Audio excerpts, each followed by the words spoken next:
Let's mic नारी news. नमस्कार, let's mic में आपका स्वागत है। नारी न्यूज के साथ मैं राखी जैन। आज हम नारी न्यूज में बात करेंगे एक ऐसी युवा महिला की जिसने सिर्फ अपने लिए नहीं बल्कि पूरी प्रकृति, अपने समुदाय और आने वाली पीढ़ियों के लिए आवाज उठाई। एक ऐसी लड़की जिसने महज 24 साल की उम्र में साबित कर दिया कि बदलाव की शुरुआत उम्र से नहीं, हौसले से होती है। ये कहानी है यूवेलिस नतालिया मोरालेस ब्लैंको की। कोलंबिया की एक साहसी पर्यावरण कार्यकर्ता जिन्होंने फ्रैकिंग जैसी विवादास्पद परियोजना के खिलाफ अपने देश में एक आंदोलन खड़ा कर दिया। ये कहानी सिर्फ पर्यावरण की नहीं है, ये कहानी है साहस की, संघर्ष की और उस आवाज की जिसे दबाने की कोशिश की गई, लेकिन जो और भी बुलंद होती चली गई। दक्षिण अमेरिका के देश कोलंबिया में जन्मी यूवेलिस एक साधारण परिवार से आती हैं।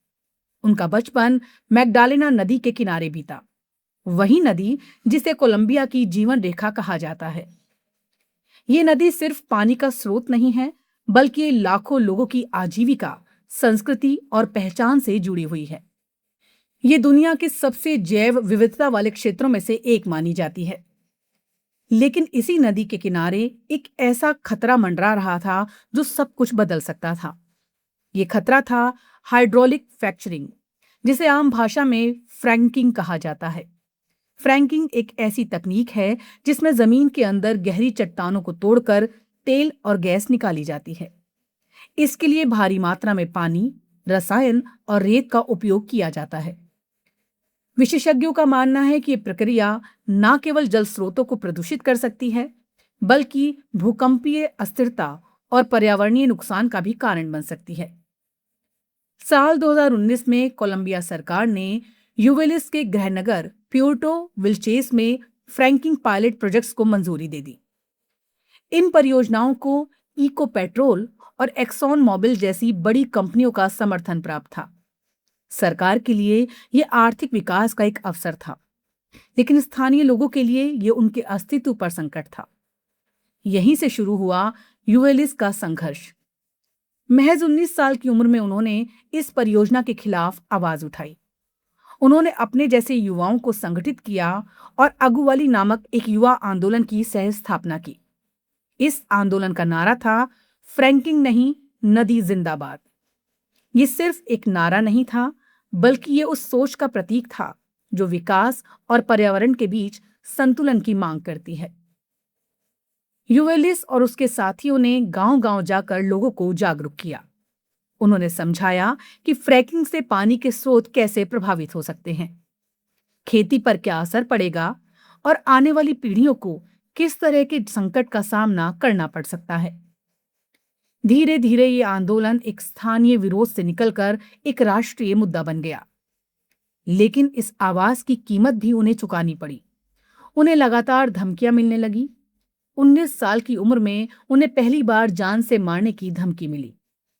ये धमकियां सिर्फ डराने के लिए नहीं थी, बल्कि ये उस सच्चाई का हिस्सा थी जहां पर्यावरण के लिए लड़ने वालों को अक्सर अपनी जान जोखिम में डालनी पड़ती है।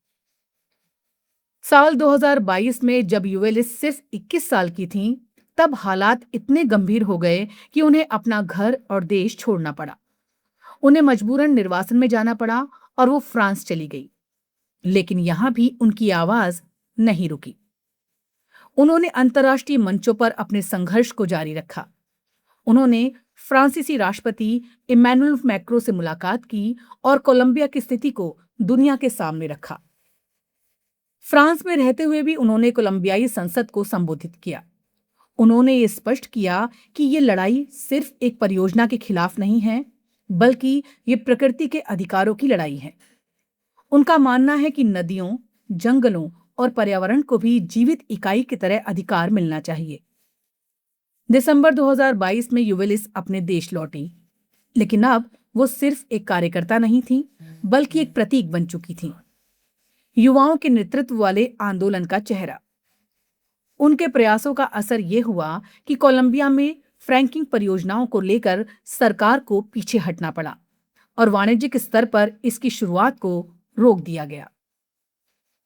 उनकी इस असाधारण बहादुरी और समर्पण को अंतर्राष्ट्रीय स्तर पर भी सराहा गया। साल 2026 में उन्हें गोल्डमैन पर्यावरण पुरस्कार से सम्मानित किया गया। इस पुरस्कार को ग्रीन नोबेल के नाम से भी जाना जाता है। ये दुनिया के सबसे प्रतिष्ठित पर्यावरण पुरस्कारों में से एक है, जो हर साल 6 अलग-अलग भौगोलिक क्षेत्रों से चुने गए पर्यावरण रक्षकों को दिया जाता है। 2026 की खास बात यह रही कि इस साल के सभी 6 विजेता महिलाएं थीं। ये अपने आप में एक ऐतिहासिक उपलब्धि है। ये दिखाता है कि दुनिया भर में महिलाएं न सिर्फ अपने अधिकारों के लिए बल्कि पूरी पृथ्वी के लिए भी नेतृत्व कर रही हैं।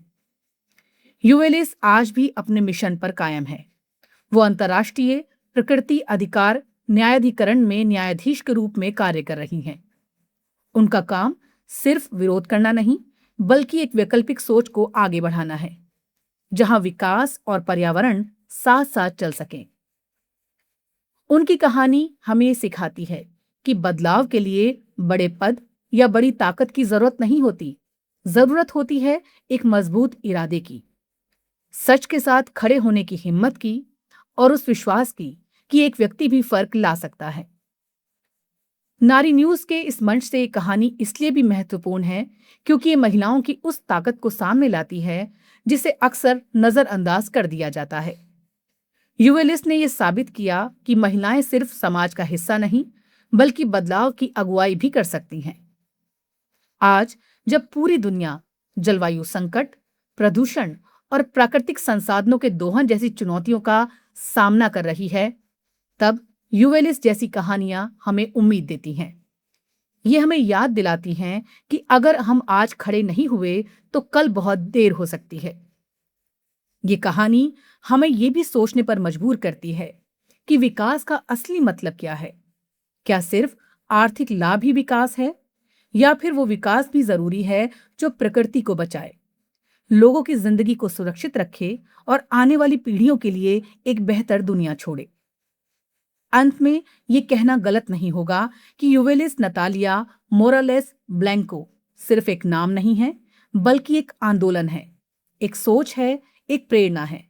उनकी आवाज हमें ये याद दिलाती है कि जब एक महिला खड़ी होती है तो वो सिर्फ अपने लिए नहीं, बल्कि पूरी दुनिया के लिए खड़ी होती है। और इसी सोच के साथ नारी न्यूज में हम आगे भी ऐसी कहानियां लेकर आते रहेंगे, जहां महिलाएं सिर्फ खबर नहीं, बदलाव की पहचान बनती हैं। क्योंकि जब नारी आगे बढ़ती है तो समाज भी आगे बढ़ता है, और जब नारी बोलती है तो पूरी दुनिया सुनती है। नारी न्यूज में आज के लिए बस इतना ही। जुड़े रहिए लेट्स माइक के साथ। नमस्कार। It's time for news. It's time for more than radio. Presenting the first radio news app, Let's Mic.